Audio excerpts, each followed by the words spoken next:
Hello, सबको नमस्कार।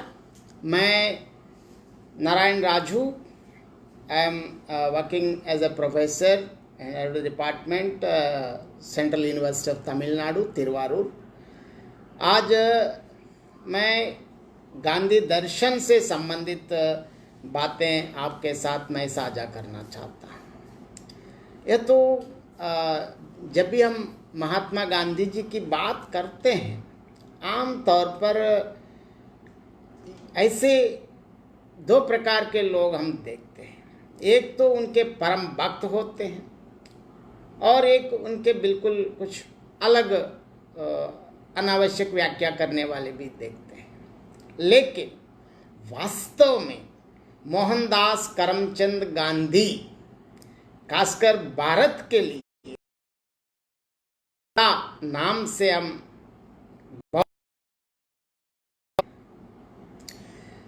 इससे संबंधित वास्तव में हम भी बार बार गांधी दर्शन शब्द प्रयोग करते हैं, लेकिन यह गांधी दर्शन क्यों प्रयोग करते हैं, इसका कारण क्या है?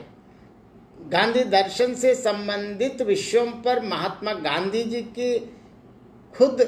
ने खुद क्या कहा था, ऐसे इन चीज़ों पर मैं आगे आपके साथ विस्तार से चर्चा करना चाहता हूँ। इससे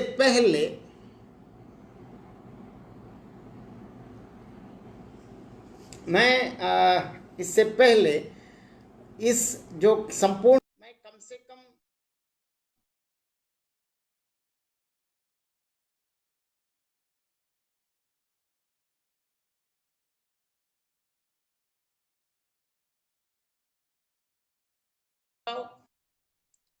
और पाश्चात्य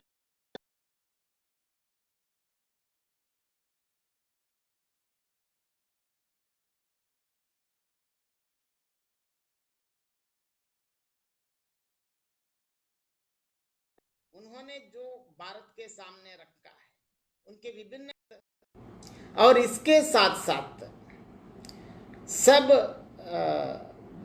महात्मा गांधी हर बार राम नाम का प्रयोग करते, राम नाम शब्द का प्रयोग करते। तो यह राम पर बहुत कुछ लोग अलग अलग टीका टिप्पणी करते हैं, लेकिन वास्तव में गांधी जी का जो राम है क्या है, इस पर भी आगे मैं चर्चा करना चाहता हूँ। मैं अपनी सीमित बुद्धि से और मैंने जो अध्ययन किया गांधी जी के बारे में, खासकर आत्मकथा के साथ साथ और जो पढ़ाने के लिए आवश्यक सामग्री इकट्ठा करते वक्त मैंने अलग अलग चीज़ों को देखा और यही चीज़ मैं आपके सामने प्रस्तुत करना चाहता हूँ। सबसे पहले गांधी दर्शन से संबंधित, वास्तव में गांधी दर्शन कोई नया दर्शन नहीं है। सत्यमेव जयते, अहिंसा परमो धर्मः हमारे प्राचीन भारतीय धर्म तथा दर्शनों में उद्घोषित किया। उन्हीं को आधारशिला बनाकर गांधी दर्शन में उद्घोषित किया है। उन्हीं को और उन पुराने मुक्तियों को नवीन परिप्रेक्ष्य में नूतन रूप देकर उन्होंने पालन किया। उन्होंने अपनी विचारधारा को एक वाद की संज्ञा देने का विरोध किया। इसका सबूत भी मैं देना चाहता हूँ। सन 1936 में गांधी सेवा संघ के सदस्यों के समक्ष एक सभा में भाषण देते हुए महात्मा गांधी जी ने कहा कि गांधीवाद नाम की कोई चीज नहीं है और ना ही अपने पीछे मैं कोई संप्रदाय छोड़ जाना चाहता हूँ। मैं कदापि यह दावा नहीं करता हूँ कि मैंने इन्हीं नए सिद्धांतों को जन्म दिया है। मैंने तो अपने निजी शाश्वत सत्य को दैनिक जीवन और उसकी समस्याओं में लागू करने के प्रयत्न मात्र किया है। मैंने जो समितियां बनाई हैं और जिन परिणामों पर पहुंचा हूं वे अंतिम नहीं हैं, शायद बदल सकते हैं। मुझे संसार को कुछ नया नहीं सिखाना है। सत्य और अहिंसा उतने ही पुराने हैं जितने पहाड़ियाँ। मैंने तो केवल व्यापक आधार पर सत्य और अहिंसा के आचरण में जीवन और उसकी समस्याओं को अनेक विधियों से प्रशिक्षण किया। गांधी जी ने अपनी आत्मकथा को सत्य के साथ मेरा प्रयोग, माय एक्सपेरिमेंट्स विथ ट्रूथ नाम दिया। बाल्य जीवन में चोरी करने की घटना को पत्र के रूप में लिखकर पिताजी के हाथ में देने के क्रिया से ही उनके इस सत्य बोधन या शोधन का श्री गणेश हुआ। जैन, बौद्ध और ईसाई धर्मों का अध्ययन भी इन्हीं अहिंसा निष्ठा को बढ़ाया। सत्य को उन्होंने ईश्वर माना और अहिंसा को उसकी प्राप्ति का साधन। मैं यहाँ दोबारा दोहराना चाहता हूँ। सत्य को उन्होंने ईश्वर माना एवं अहिंसा को उसकी प्राप्ति का साधन। लेकिन आगे चलकर उन्होंने सत्य और अहिंसा को एक ही सिक्के के दो पहलू भी बताया है। हम गांधी दर्शन की नींव के रूप में सत्य और अहिंसा की सम्मिलित शक्ति को मान सकते हैं। गांधी दर्शन अन्य दर्शनों की भांति एकांगी या एक पक्षीय नहीं है, वह सर्वांगीण है और मानव समाज के सर्वांगीण विकास के लिए मार्गदर्शन है। गांधी ने शारीरिक, मानसिक, आध्यात्मिक, वैयक्तिक, सामाजिक, धार्मिक, शैक्षिक, राजनैतिक, सांस्कृतिक आदि सभी क्षेत्रों के संबंध में अध्ययन किया है और उन सब में अपनी ओर से विशिष्ट मार्गदर्शन दिया है। इसलिए संसार के सभी प्रकार के लोग उनसे आकर्षित हुए हैं और उनकी महत्ता को स्वीकार किया है। सबसे पहले मैं भारतीय दर्शन की जो पृष्ठभूमि और भारतीय दर्शन का प्रभाव कहाँ कहाँ है, अब मैं आगे चर्चा करना चाहता हूँ। गांधी दर्शन की आधारशिला भारतीय ही है, क्योंकि वैष्णव भक्ति मार्ग को मानने वाले परिवार में उनका जन्म हुआ। बचपन में माँ की भक्ति तत्परता का गहरा असर उनके सुकोमल हृदय पर जम गया। अपने पिता के आचरण से सत्यनिष्ठा का संस्कार उनको मिला, जिसके कारण अपने भाइयों के साथ मिलकर चोरी करने की घटना का उल्लेख करते हुए प्रायश्चित के रूप में अपने पिता के नाम पर उन्होंने पत्र लिख कर दिया। विद्यालय में पढ़ते समय निरीक्षक के आने पर अपने अध्यापक के द्वारा सूचना पाने के बाद भी बगल के लड़के के कॉपी से नकल ना करके अपनी सत्यनिष्ठा को निभाया। इंग्लैंड जाते समय अपनी माँ को दिए गए 3 वचनों को मांस, मदिरा और महिला के संपर्क से दूर रहने का वादा तन मन से निभाया। अपनी माता और पिता पर उनकी श्रद्धा का मूल कारण तो श्रवण कुमार की कथा एवं राजा सत्य हरिश्चंद्र के नाटक का अमिट प्रभाव ही था। इंग्लैंड में बैरिस्टरी पढ़ते समय थियोसॉफिकल सोसाइटी में कुछ मित्रों के साथ पहली बार भगवत गीता का अध्ययन करने का अवसर मिला। वहीं पर शाकाहार संबंधी विशेषताओं को समझने का अवसर उन्हें मिला और सादा जीवन बिताने की आवश्यकता भी महसूस हुई।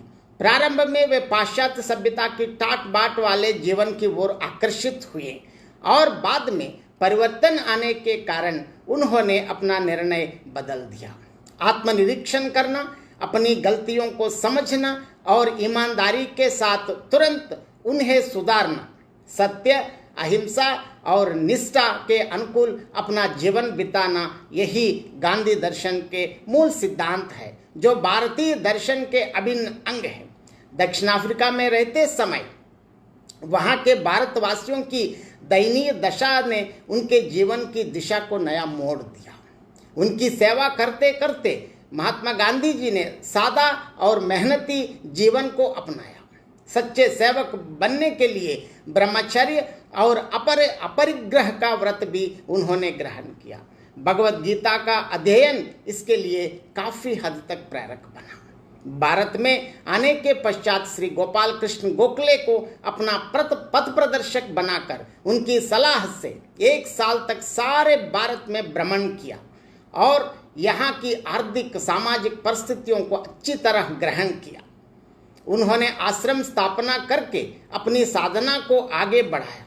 उनका आश्रम तो प्राचीन ऋषि मुनि आश्रमों की तरह ज्ञान, योग, समाधि आदि की साधना की ना थी, किंतु सत्य, अहिंसा, आध्यात्मिक सिद्धांतों के आधार पर सामाजिक, आर्थिक और राजनीतिक समस्याओं का हल ढूंढने के लिए प्रयोगशाला थी। यद्यपि अंग्रेजी शासन के विरोध चलाया गया, उनका असहयोग या सत्याग्रह आंदोलन राजनैतिक था। वह भारतीय दर्शन के मौलिक तत्व सत्य और अहिंसा पर आधारित था। अपने कार्यक्रम के दौरान वे जहां जहां जाते थे वहां वहां प्रार्थना सभाएं चलाते थे और उनके रघुपति राघव राजा राम, पतित पावन सीताराम धुन से वायुमंडल गूंज उठता था। सन 1935 में उन्होंने वर्धा के निकट एक छोटे से गांव में अपने आश्रम का आरंभ किया, जिसका नाम उन्होंने सेवाग्राम रखा। राम राज्य की स्थापना को लक्ष्य घोषित किया, लेकिन उनका राम राज्य निरंकुश राजतंत्र का प्रतीक नहीं था। इस राज्य में जनमत को ही सर्वप्रथम स्थान मिलता है। हम सब जानते हैं, इस संपूर्ण विश्व में सबसे ज्यादा मतलब राज्य में जनमत को ही देने वाला आदमी का मंतव्य या उनका कथन, उनका सहयोग, उनके अनुसार संपूर्ण विश्व में आप पूरा इतिहास देखें, परखें, करें, एकमात्र राजा राम का राज्य है। इसमें कोई दो राय नहीं है, क्योंकि एक साधारण व्यक्ति सीता के ऊपर आरोप लगाने पर वहां सीता के पति के नाते के राजा के रूप में साधारण जनता की बात को मानकर पत्नी का त्याग किया। ऐसे महान, इससे बड़ा कोई लोकतंत्र राज्य मेरे ख्याल से, मेरे अनुभव मैंने जो देखा नहीं। तो गांधी जी का मूल उद्देश्य है कि वो राम राज्य वही राम राज्य है। निम्न से निम्न व्यक्ति का जो भी विचार भी उसके शामिल होना है, उनके अनुसार राज्य चलाना है और लोकतंत्र राज्य की स्थापना करना ही उनका लक्ष्य था। और इसके साथ साथ भारतीय सामाजिक परंपरा के अनुसार रामराज्य अथवा पंचायत राज्य की स्थापना केंद्रीकृत के बदले में विकेंद्रीकृत शासन को अपना ध्येय बताया। वे दरिद्र नारायण की सेवा करते रहे और खुद स्वैच्छिक दरिद्रता अपनाकर जीवन यापन करते रहे। गांधी जी के निधन पर वैज्ञानिक अल्बर्ट आइंस्टीन के शब्दों में देखिए, विश्व की अगली पीढ़ियों के लोग यह विश्वास नहीं कर पाएंगे कि गांधी जैसा व्यक्ति रक्त मांस पुतले के रूप में संसार में जीवन यापन कर चुका है। इससे ज्यादा और क्या चाहिए। और इसके साथ साथ पाश्चात्य दर्शन का प्रभाव कहाँ तक हम देखेंगे। विज्ञान के साधनों के विकास के कारण वर्तमान विश्व के सभी देशों की सभ्यता, संस्कृति, साहित्य और दर्शन पर एक दूसरे का प्रभाव पड़ना स्वाभाविक है। इसी कारण से मूलतः भारतीय होने पर भी गांधी दर्शन पर पाश्चात्य दर्शन का भी प्रभाव पड़ना कोई अप्रासंगिक नहीं है। यद्यपि गांधी जी की प्रारंभिक और माध्यमिक शिक्षा भारत में हुई और बैरिस्टर की शिक्षा उन्होंने इंग्लैंड में प्राप्त की, इसीलिए उन्होंने अत्यंत निकट से पाश्चात्य संस्कृति के गुण दोषों का अवलोकन तथा अध्ययन किया। गुणग्राही स्वभाव के होने के नाते अपने भारतीय तत्व दर्शन के ज्ञान के साथ पाश्चात्य दर्शन की विशिष्टताओं या विशेषताओं का आकलन करके अपने तत्व चिंतन को साकार बनाया। इंग्लैंड में अध्ययन के बाद दक्षिण अफ्रीका में वकालत और लोक सेवा के सिलसिले में प्राप्त अनुभव भी इस पाश्चात्य प्रभाव को परिपुष्ट बनाने में सहायक सिद्ध हुआ। इंग्लैंड में विद्यार्थी जीवन के आरंभिक काल में पाश्चात्य सभ्यता की विलासिता, आडंबर प्रियता और उच्च वर्ग में सम्मानपूर्ण स्थान प्राप्त करने की आकांक्षा में उन पर अपना माया जाल फेंकने का प्रयत्न किया, परंतु कम समय में ही वे सचेत होकर उससे बच गए थे। वहाँ की समय पालन वृत्ति, श्रमनिष्ठा, ज्ञान पिपासा तथा अध्ययनशीलता के वे आदी हो गए। सादा जीवन और उच्च विचार के सिद्धांत को स्वीकार करके उन्होंने निष्ठापूर्वक आचरण किया। भगवत गीता, बाइबल आदि धर्म ग्रंथों के अध्ययन ने उनमें आध्यात्मिक ज्ञानोपार्जन की रुचि जगाई। शाकाहारी भोजन संबंधी उनके प्रयोग और ऐसे प्रयोगशील मित्रों की संगति ने उनमें इंद्रिय निग्रह की आसक्ति उत्पन्न की। इस प्रकार इंग्लैंड में पढ़ते समय उनके तत्व चिंतन पर पाश्चात्य दर्शन का प्राथमिक प्रभाव दृष्टिगत होता है। दक्षिण अफ्रीका में वकालत और लोक सेवा के संदर्भ में यह प्रभाव और भी गहरा बन पड़ा। वहां भी प्रारंभिक दशा में एक अंग्रेजी बैरिस्टर के रहन सहन होदे को निभाने की वृत्ति उनमें प्रस्फुटित हुई, परंतु उन्होंने शीघ्र ही एक लोक सेवक के सेवामय परिश्रम निष्ठ तथा संयम पूर्ण जीवन के आदर्श मार्ग को स्वीकार किया। खासकर टॉलस्टॉय और जॉन रस्किन की सिद्धांतों की ओर वे विशेष आकर्षित हुए।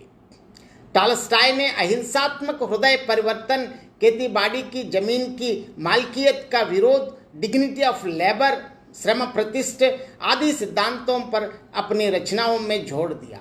इसी प्रकार जॉन रस्किन की अनटू द लास्ट पुस्तक ने उन पर चमत्कारी प्रभाव दिखाई।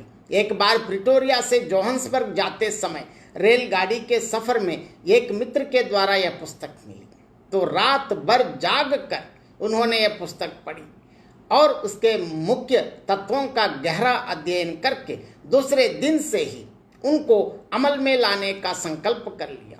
उस पुस्तक में 3 मुख्य सिद्धांत हैं। सबसे पहले, शरीर श्रमयुक्त जीवन ही सच्चा जीवन है। हमारे समाज में डॉक्टर, वकील, अध्यापक आदि बुद्धिजीवियों को सम्मान और श्रम का मूल्य उपलब्ध हो रहा है, वहीं श्रमजीवियों को समान रूप से मिलना चाहिए। सबके भले में ही अपनी भलाई है। इसलिए गांधी जी ने पुस्तक को सर्वोदय नाम से गुजराती में अनुवाद किया। इन सिद्धांतों को अमल में लाने के लिए उन्होंने दक्षिण अफ्रीका में फिनिक्स आश्रम और टॉलस्टॉय फोरम की स्थापना की। इन दोनों संस्थाओं में गांधी जी के द्वारा किए गए प्रयोग तथा उनके अनुभव ही एक प्रकार से गांधी दर्शन की बुनियाद बन गए।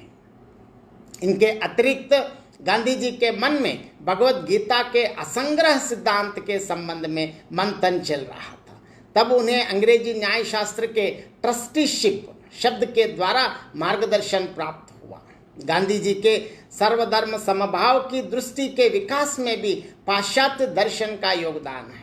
दक्षिण अफ्रीका से भारत लौटने पर गांधी जी के द्वारा संस्थापित साबरमती तथा सेवाग्राम के आश्रमों की स्थापना में दक्षिण अफ्रीका में उनके द्वारा स्वीकृत पाश्चात्य सिद्धांतों का अनुसरण किया गया। उनके द्वारा प्रस्तुत एकादश व्रतों में भारतीय तत्व दर्शन के साथ पाश्चात्य तत्व दर्शन का प्रभाव दृष्टिगोचर होता है। मैं आगे एकादश व्रत का भी चर्चा करूंगा।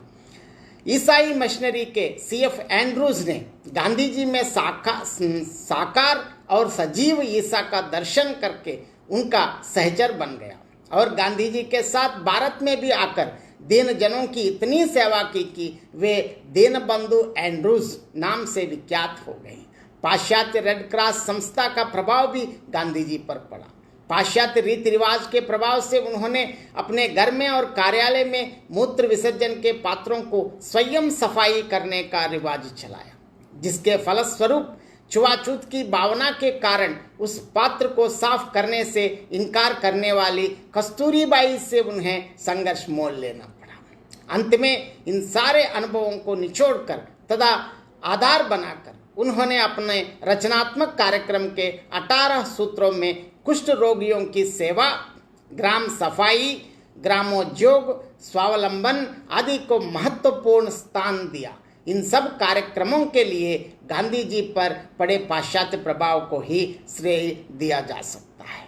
और आगे इसके साथ साथ भारतीय दर्शन और पाश्चात्य दर्शन दोनों से प्रभावित होकर उन्होंने सबसे पहले एकादश व्रत जो स्थापित किया है, इस एकादश व्रत के बारे में मैं अभी आगे चर्चा करना चाहता हूँ। जब भी एकादश व्रत का नाम लेते ही हमारी भारतीय परंपरा के अनुसार एकादश के दिन उपवास करके पूजा, भजन आदि करने का व्रत हमारे मन में याद आता है, लेकिन महात्मा गांधी जी का एकादश व्रत इससे नितांत भिन्न है।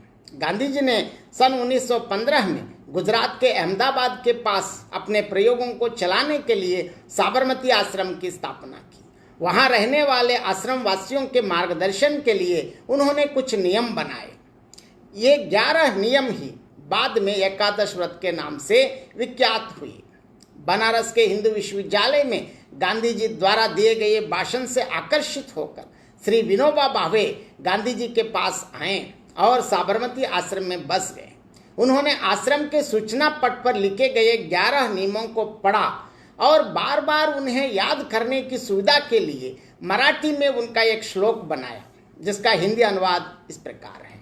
अहिंसा सत्य अस्तेय ब्रह्मचर्य असंग्रह शरीर श्रम अस्वाद सर्वत्र भयवर्जन सर्वधर्म समभाव स्वदेशी स्पर्श भावना विनम्र व्रत निष्ठा से एकादश सेव्य। 11 व्रतों को एक ही श्लोक में लिखा है विनोबा भावे जी। मैं दोबारा याद दिलाता हूँ। अहिंसा सत्य अस्तेय ब्रह्मचर्य असंग्रह शरीर श्रम अस्वाद सर्वत्र भयवर्जन सर्वधर्म समभाव स्वदेशी स्पर्श भावना विनम्र व्रत निष्ठा से एकादश सेव्य है। समय समय पर गांधी जी अपने आश्रम के इन एकादश व्रतों के संबंध में प्रकाश डालते रहे और अपने प्रवचनों के संबंध में इनकी व्याख्या करते रहे। फिर भी जब नमक सत्याग्रह के बाद गांधी जी को एरवाड़ा जेल में बंदी बना दिया। अपने आश्रम वासियों के मार्गदर्शन के लिए हर मंगलवार के दिन एक एक व्रत के बारे में व्याख्या करते हुए पत्र लिखे। बाद में इनका संकलन मंगल प्रभात नाम से प्रकाशित हुआ। सबसे पहले इसमें व्रत है अहिंसा।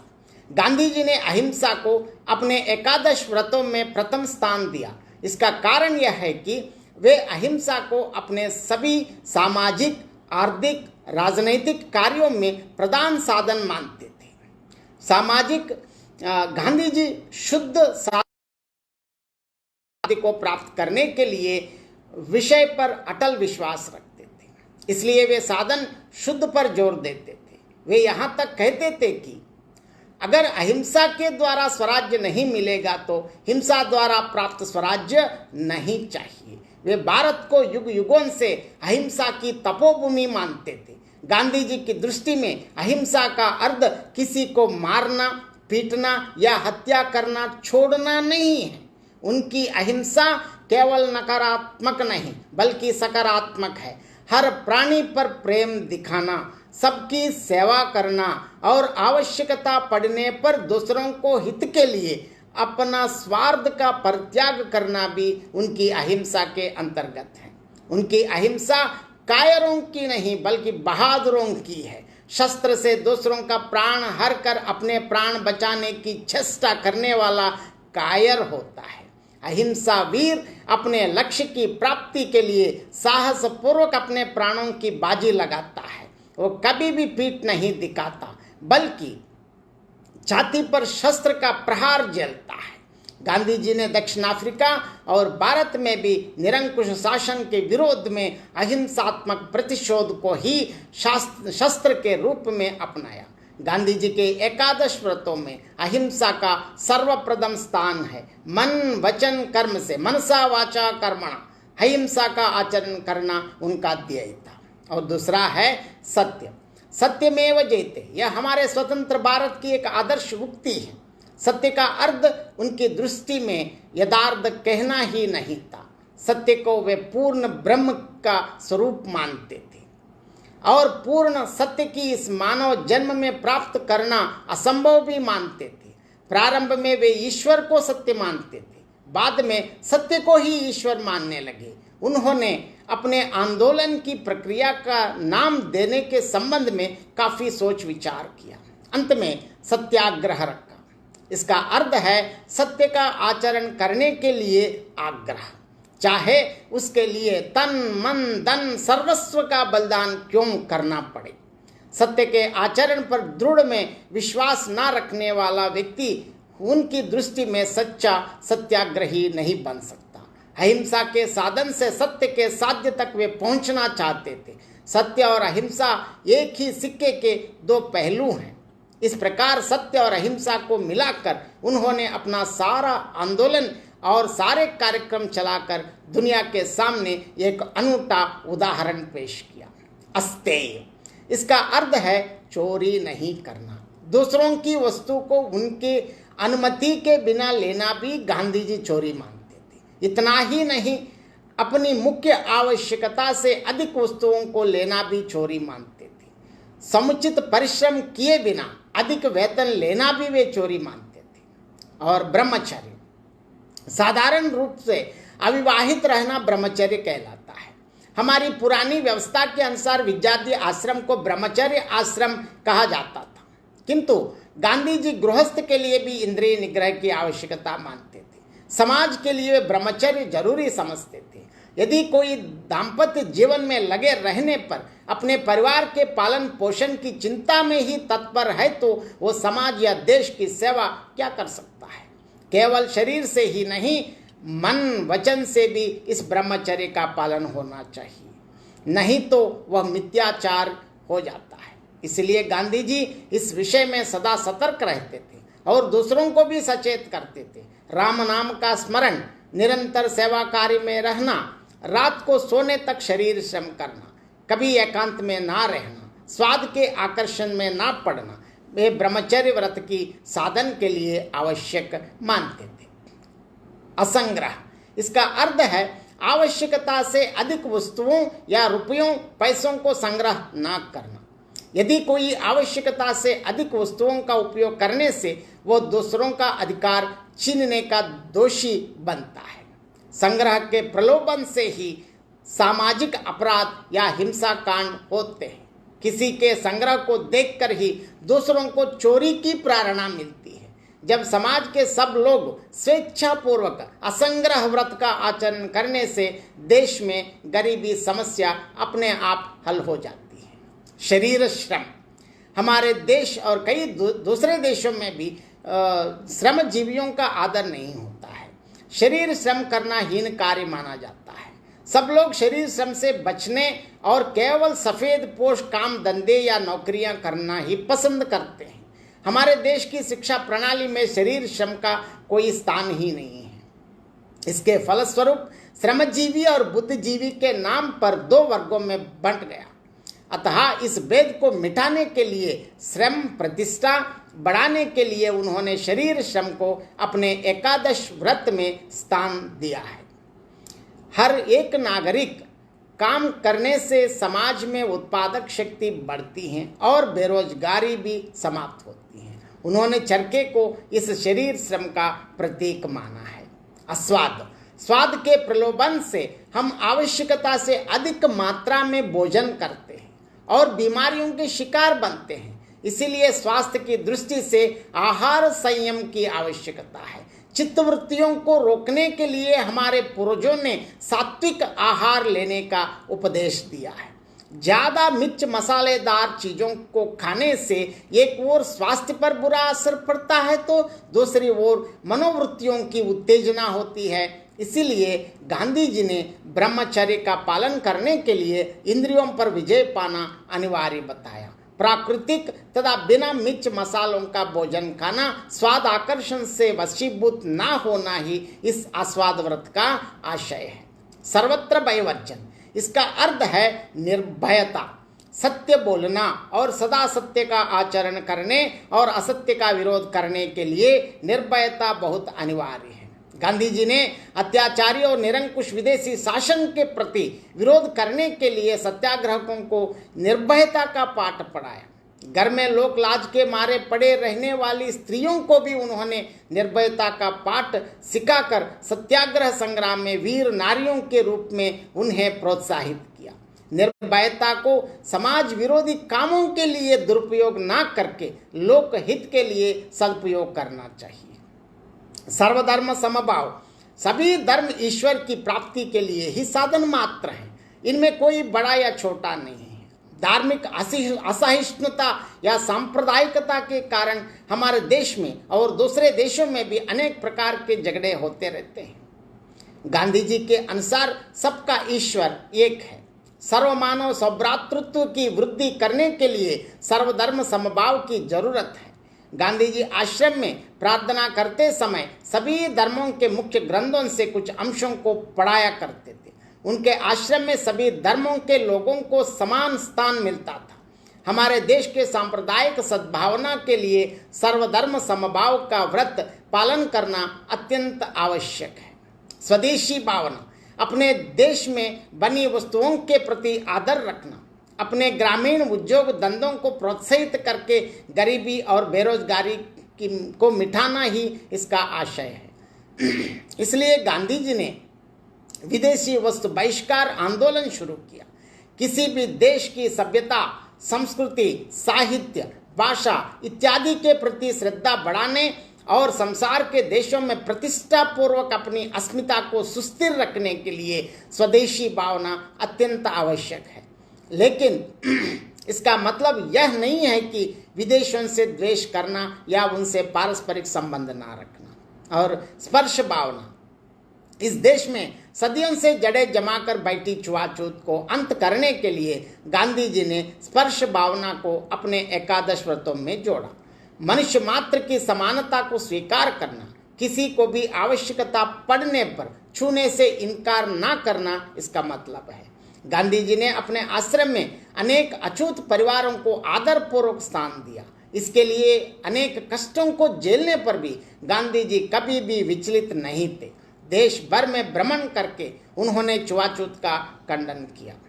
इन एकादश व्रतों को नम्रतापूर्वक आचरण में लाने के लिए गांधी जी कहते थे। कुछ लोगों ने नम्रता को भी एक व्रत बनाने की सलाह दी, लेकिन गांधी जी ने कहा नम्रता को व्रत के रूप में नहीं रख सकते हैं, क्योंकि इन एकादश व्रतों को शुद्ध आचरण के फलस्वरूप सहज ही नम्रता प्रकट होती है। गांधी जी के एकादश व्रत केवल भारतवासियों के लिए ही नहीं बल्कि विश्व मानव हित के लिए भी 100% अनुसरणीय है। और इसके साथ साथ आगे गांधी जी और राम से संबंधित विचार, राम आगे ईश्वर संबंधी और राम। महात्मा गांधी जी एक विशिष्ट राजनीतिक नेता और राष्ट्रपिता के रूप में विश्वविख्यात हुए। वे वास्तव में अनन्य ईश्वर भक्ति की साधना में किसी साधु संत से कम नहीं थे। गांधी जी सदाचार को ही वास्तविक धर्म मानते थे। इसके लिए उन्होंने नवजीवन में कहा कि धर्म कोई संप्रदाय नहीं है, केवल बाह्याचार भी नहीं बल्कि विशाल एवं व्यापक है। ईश्वरत्व के विषय में हमारी अचंचल श्रद्धा, पूर्व जन्म में अविचल श्रद्धा, सत्य और अहिंसा में हमारी संपूर्ण श्रद्धा, आध्यात्मिक संबंध से हीन लौकिक संबंध प्राणहीन शरीर के समान है। व्यक्ति अथवा समाज धर्म से जीवित रहते हैं और अधर्म से नष्ट हो जाते हैं। गांधी जी हिंदू धर्म के अनुयायी थे, लेकिन वे मानव धर्म को व्यक्ति का धर्म मानते हैं। उनका अनुमान था कि विभिन्न धर्म केवल सत्य की ही खोज में लगे हैं। गांधी जी ने अपने अस्तित्ववादी दृष्टिकोण को भी आध्यात्मिकता से समन्वित किया है, क्योंकि वह आध्यात्मिकता के विकास में सहायक होता है। उनकी धारणा है कि ईश्वर से पृथक जिस सच्चाई की धारणा की जाती है वो जीवन रहित है। उनकी ईश्वर निष्ठा सत्यनिष्ठा का पर्याय है। वे ईश्वर को सत्य मानते थे, परंतु अपने जीवन के विविध क्षेत्रों में सत्य के प्रयोग करते करते वे इस नतीजे पर पहुंच गए हैं कि सत्य ही ईश्वर है। अखंड और व्यापक सत्य को उन्होंने अपना आराध्य माना और इसी सत्य के भक्त या सत्याग्रही के रूप में अंत तक वे बने रहे। इस सत्य साधना के परिप्रेक्ष्य में उन्होंने राम का नाम स्वीकार किया। ईश्वर के प्रति उनकी इसी निष्ठा के कारण चाहे आश्रम में रहते समय या प्रवास में या जेल में प्रातः एवं संध्या समय में नियमित रूप से सामूहिक प्रार्थना चलाते थे और सभी धर्मों के प्रमुख उपदेशों का पाठ करते थे, सर्वधर्म समभाव का संदेश देते थे। यह सर्वविदित है कि संस्कृत के आदि कवि वाल्मीकि से लेकर आज तक राम भक्ति की अखंड धारा भारतीय जनजीवन के सिंचित करती आ रही है। हिंदी साहित्य के क्षेत्र में अद्वितीय राम भक्त महाकवि के रूप में विश्वविख्यात तुलसीदास के अनुसार राम नाम मन दीप दरुण जीव देहरी द्वार तुलसी भीतर बाहिरो जो चाहे सूजियार। अर्थात बाहरी एवं भीतरी नहीं, तिमिर का अंत करके ज्ञान रूपी प्रकाश को प्राप्त करने का संदेश प्रस्तुत है। गांधी जी इस देश के जनसाधारण के प्रतिनिधि थे, इसलिए उनका राम भक्त होना स्वाभाविक ही है। परंतु उनकी राम भक्ति की परिकल्पना क्या है?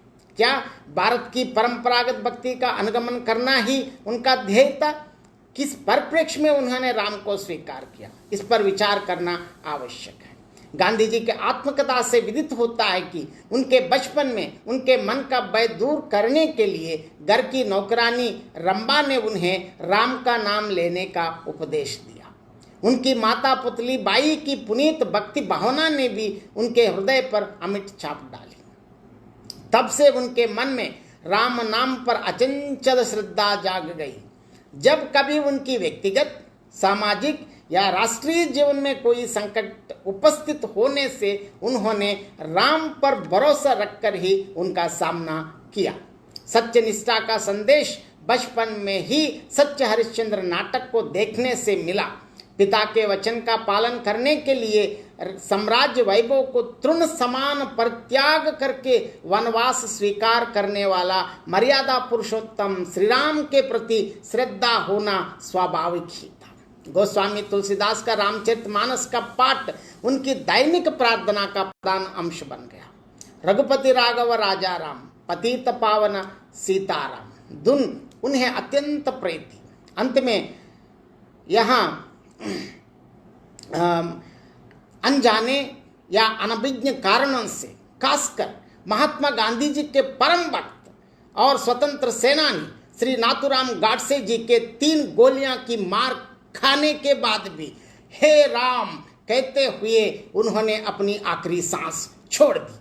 मैं यहाँ दोबारा ये बताना चाहता हूँ, अंत में अनजाने या अनभिज्ञ कारणों से खासकर महात्मा गांधी जी के परम भक्त और स्वतंत्र सेनानी श्री नाथूराम गॉडसे जी के 3 गोलियां की मार खाकर भी हे राम कहते हुए उन्होंने अपनी आखिरी सांस छोड़ दी। इससे यह पता चलता है कि राम के प्रति गांधी जी को कितना अपार एवं अचंचल श्रद्धा थी। भले ही गांधी जी की राम भक्ति आरंभिक में राजा राम तक ही सीमित रही हो, परंतु कालांतर में वे मानव मात्र के हृदय में रमते राम की भक्ति में परिवर्तन हो गई। उनका कहना है कि लाखों करोड़ों मूक जनता की हृदय में निवास करने वाले ईश्वर के सिवा मैं किसी और ईश्वर को नहीं जानता। उन्होंने सबसे अधिक दीन, दुखी और शोषित एवं पीड़ित जनता के हृदय में ही अपने आराध्य राम का निवास माना। दरिद्र नारायण अर्थात दरिद्र मानव की सेवा को ही उन्होंने माधव की सेवा समझी। मानव की सेवा ही माधव की सेवा है, दोनों की सेवा ही दीन बंधु की सेवा है। सबसे पिछड़े और दबे अस्पृश्य माने जाने वाले लोगों को हरिजन नाम देकर उनके उद्धार के लिए उन्होंने कमर कस ली। लेकिन अब संविधान के अनुसार हरिजन शब्द को हटा दिया गया है, अनुसूचित जाति का नाम दिया गया है। उच्च जाति वालों के विरोध का साहसपूर्वक सामने किया।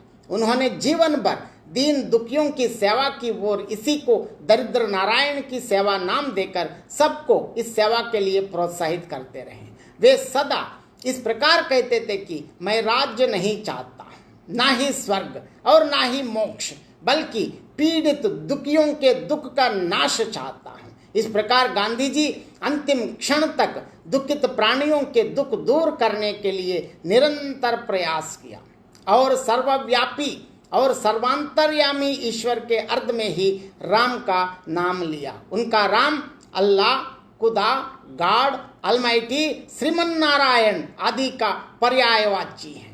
ईश्वर अल्लाह तेरे नाम, सबको सन्मति दे भगवान। गांधी जी ने अपने स्वराज्य अथवा ग्राम राज्य के स्वरूप को रामराज्य कहा। उनका रामराज्य एक तंत्र वाला निरंकुश साम्राज्यवादी राज्य नहीं, नीचे से नीचे आदमी तक की आवाज को मान्यता देने वाले जन कल्याणकारी लोकतंत्र राज्य का नाम ही उनके अनुसार राम राज्य है। मैं यहाँ दोबारा आपसे मैं ये बात बताना चाहता हूँ। गांधी जी के शब्दों में सुनिए, नीचे से नीचे आदमी तक की आवाज को मान्यता देने वाले जन कल्याणकारी लोकतंत्र राज्य का नाम ही उनके अनुसार राम राज्य है। अगर इस पर हम एक बार सोचें, विचार करें, देखें, परखें, छानबीन करें, पूरे विश्व का इतिहास देखें, सबसे किसी भी राज्य में कोई भी राजा उस राज्य के साधारण जनता की बात को कहाँ पालन किया है, आप देख सकते हैं। लेकिन एकमात्र ऐसा राज्य है अयोध्या, राम, भगवान श्री राम के राज्य में राम जानते हैं सीता का कोई दोष नहीं है। इसके बावजूद भी एक, यहाँ मैं दो भी शब्द का भी प्रयोग करना नहीं चाहता हूँ, क्योंकि जाति का नाम लेना नहीं चाहता। मैं ये मानता हूँ कि राम राज्य के एक साधारण नागरिक, साधारण से साधारण नागरिक भी राम के खिलाफ में, राजा के खिलाफ एक शब्द कहने से, एक वाक्य कहने से, राजा के नाते, क्योंकि सीता के पति के नाते वो जानते हैं कि सीता निर्दोष हैं, इसके बावजूद भी एक राजा के नाते, एक राजा के कर्तव्य के नाते, क्योंकि इसीलिए आज भी हम राम राज्य कहते हैं, क्योंकि निम्न से निम्न, नीचे से नीचे आदमी तक की बात को मानना और उनकी महत्ता देना, वही वास्तव में संपूर्ण लोकतंत्र, प्रजातंत्र, जनतंत्र, मतलब वही प्रजातांत्रिक, लोकतांत्रिक, जनतांत्रिक राज्य का सही प्रतीक और उदाहरण है। इसीलिए वही राम राज्य चाहते थे गांधी जी। उनके राम राज्य में जाति, धर्म, वर्ग और उच्च नीच का कोई स्थान नहीं है। सर्वजन श्रेय या सर्वोदय सुप्रतिष्ठित करने वाले राम राज्य की स्थापना करना उनका ध्येय था। गांधी जी की राम की संकल्पना असंप्रदायिक है। दशरथ पुत्र राम तक ही, बल्कि वो मानव मात्र के हृदय में रमता राम ही उनका राम है। वो राम और कोई नहीं है, इस संपूर्ण विश्व में वही एक भगवान श्री राम है। इसी कारण से हिंदू, मुस्लिम, सिख, ईसाई, बौद्ध, जैन आदि सभी धर्मों को मानने वाला भी समस्त भारतीय जनता के लिए नहीं, सारे संपूर्ण विश्व के लिए वे बापू बन गए हैं। और इसके साथ साथ मैं और एक विषय पर गांधी जी के विचारों पर मैं बताना चाहता हूँ, खासकर भाषा संबंधी दृष्टिकोण, क्योंकि जब भी हम महात्मा गांधी जी की बात करते हैं, उनकी जो भाषा संबंधी नीति, और एक तो मातृभाषा में शिक्षा, ये तो हम जानते हैं भारत देश में आज क्या हो रहा है, वो अलग बात है। और दूसरी चीज़ है, लगभग 2000 ईस्वी, मतलब 2000 में जब हैदराबाद में शिवराम शर्मा नामक एक व्यक्ति से मैंने एक साक्षात्कार लिया। शिवराम शर्मा जी का उस समय उनकी जो उम्र है 99, मतलब 199 क्रॉस करके 100 में प्रवेश किया, और कुछ महीनों में वो 100 पूर्ति करने की स्थिति में थी। तब मैंने उनसे एक सिलसिले में उनसे मैंने एक स्रवंती के लिए एक साक्षात्कार लिया। इस साक्षात्कार में मैंने उनसे पूछा था, क्योंकि इसलिए पूछा था, वो शिवराम शर्मा जी गांधी जी के साथ दक्षिण की यात्रा में लगभग 25 दिन गांधी जी के साथ यात्रा की, लगभग कर्नाटक और तमिलनाडु, इस यात्रा में वे भाग लिए थे। मैंने उनसे पूछा, क्योंकि वे गांधी जी के साथ ही रहते थे, लगभग 25 दिन गांधी जी के साथ यात्रा की, क्योंकि वो खुद हिंदी अध्यापक थे। मैंने उनसे पूछा था गांधी जी के विचार क्या है, लेकिन यहाँ बहुत मजेदार बात बता दी, लेकिन अब तो संभव नहीं है, वो अलग बात है। लेकिन उनके अनुसार मैंने गांधी जी के विचार क्या है, गांधी जी वास्तव में चाहते हैं, सब जानते हैं कि हिंदुस्तानी ही नहीं, संपूर्ण भारतीय भाषाओं के लिए, भाषाएं कुछ भी रहने दो, तमिल, तेलुगु, कन्नड़ा, मलयालम, गुजराती, असमी, बंगाली, कुछ भी भाषा हो, हिंदी हो, सभी भारतीय भाषाएं अपनी जगह रहना ही चाहिए। और इसके साथ साथ सभी भाषाओं की लिपि एक होनी चाहिए, वह है देवनागरी लिपि। ये गांधी जी की इच्छा थी। अब तो संभव नहीं है, वो अलग बात है। लेकिन जब बाद में आत्मकथा पढ़ने के बाद, जब मैं विदेश देखने के बाद लगा, वहाँ यूरोप में जिस प्रकार भाषाएं अलग अलग लगभग लिपि रोमन लिपि में लिखते हैं, शायद इसका प्रभाव गांधी जी पर पड़ा। इसलिए गांधी जी चाहते हैं कि बिल्कुल संपूर्ण भारतीय भाषाओं के लिए लिपि देवनागरी और वही हिंदुस्तानी। लेकिन अब तो गली गली के नाम पर झगड़ा करने वाले, अब इसके बारे में चर्चा करना भी मेरे ख्याल से प्रासंगिक नहीं मानता। लेकिन गांधी जी के विचार तो है, क्योंकि गांधी जी को याद करें तो जरूर गांधी जी के विचारों को भी याद करना मैं समुचित मानता हूँ।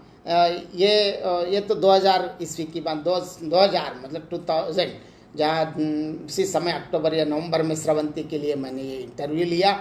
उस समय शिवराम शर्मा जी वो सिटी कॉलेज के रिटायर्ड लेक्चरर थे, तब की बात थी। ये गांधी जी भाषा क्योंकि महात्मा गांधी जी चाहते हैं कि हिंदी भाषा वही हिंदुस्तानी, वास्तव में उनका नाम हिंदुस्तानी उन्होंने दे दिया, और इसके साथ साथ सभी भारतीय भाषाओं के लिए लिपि देवनागरी लिपि। अगर सोच लीजिए जैसे यूरोप जैसे हम कितने आसानी से पूरे भारत घूमने में सहायक सिद्ध हो, लेकिन गांधी जी के विचार तो बहुत बड़े, लेकिन इसको अनुपालन करने में हम विफल हो गए हैं। इसमें गांधी जी की कोई ये नहीं है, लेकिन गांधी जी के बाद हम इसमें सभी भारतीय नागरिक हो, नेता हो, इसको अनुपालन करने में हम विफल हो गए हैं, मैं ये मानता हूँ। और इसके साथ साथ और गांधी जी से संबंधित इस प्रकार बातें तो अनेक विषय चर्चा कर सकते हैं, लेकिन मैं जो जानता हूँ, मैंने जो अध्ययन किया, खासकर लगभग 7-8 साल गांधी दर्शन पढ़ाने का अनुभव था। इसी अनुभव को मैं जो संचित किया, जो मैंने पाया, जो मैंने अध्ययन किया, अनेक लोगों से मैंने चर्चा के जो उनके विचारों को लेकर इस प्रकार मैं ये नहीं कहता कि मैंने जो कहा वो सत्य है, लेकिन मैं जो जानता हूँ मैं आपके साथ मैंने अपने विचार आपके सामने प्रकट किया।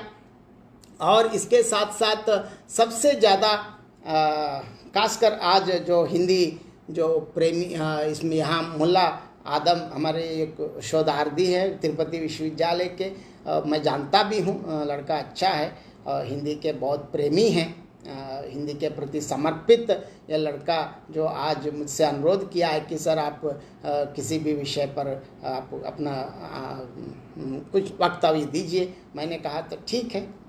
इसलिए सबसे पहले मुल्ला आदम जी को और हिंदी सेवी जो हिंदी प्रेमी मंडली और उसके जो संस्थान हैं उसको भी मैं धन्यवाद अदा करता हूँ। इस लाइव में जितने लोग आए हैं, जो सुना है, अगर विचारों को सुना है, सुनने के लिए आए हैं, आप सबको भी मैं धन्यवाद अदा करता हूँ। सबसे ज़्यादा आप सबके साथ इस प्रकार मिलने के लिए एक मौका दिया है, इसके लिए मुल्ला आदम जी को और उनकी संस्था को और खासकर भगवान को मैं धन्यवाद अदा करता हूँ।